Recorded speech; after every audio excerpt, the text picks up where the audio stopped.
المشايخ والولدان بالنمم يا جاهلين على الهادي ودعوته، هل تجهلون مكان الصادق العالمي؟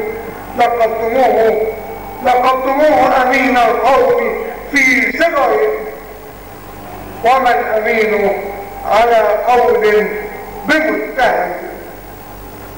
صارت بشائر بالهادي ومولده في الشرق والغرب مسرى النور في الظلم، تخطفت مهج الطاغين من عرب وطيرت أنفس الباغين من عجم، ريعت لها شرف الإيوان فانصدعت من صدمة الحق لا من صدمة القدم.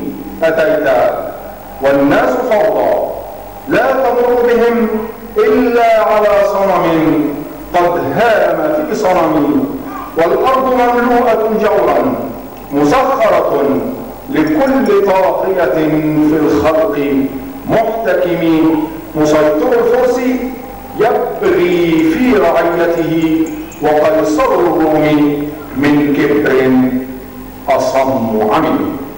سار النبيين في خلق وفي خلق ولم يدانوا في علم وفي كرم، فمبلغ العلم فيه أنه بشر وأنه خير خلق الله كلهم.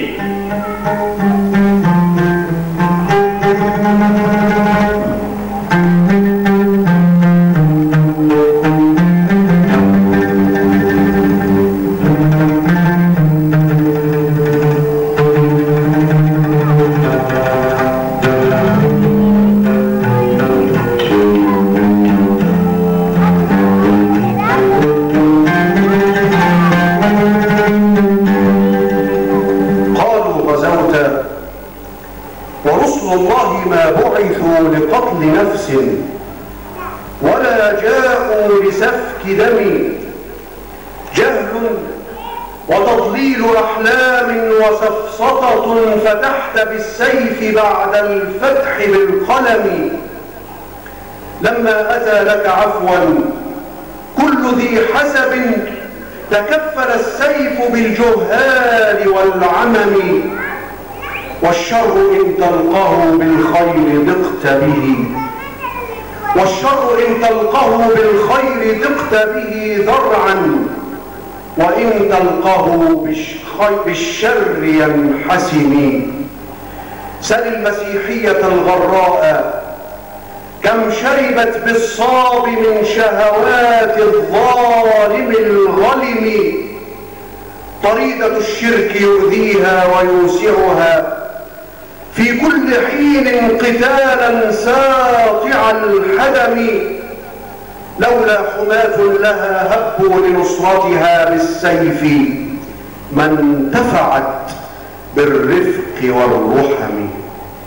من بعد ما أخبر الأقوام كاهلهم بأن دينهم المعوج لم يقم، وبعد ما عاينوا في الأفق من شرب منقطة وفق ما في الأرض من صنم، حتى غدا عن طريق الوحي منهزم من الشياطين يطفو إثر منهزم، كأنهم هربا أبطال إبراد أو عسكر بالحصى من راحتي رمي، نفسا بي بعد تسبيح ببطنهما، نفس المسبح من أحشاء ملتقم، جاءت لدعوته الأشجار ساجدة تمشي إليه على ساق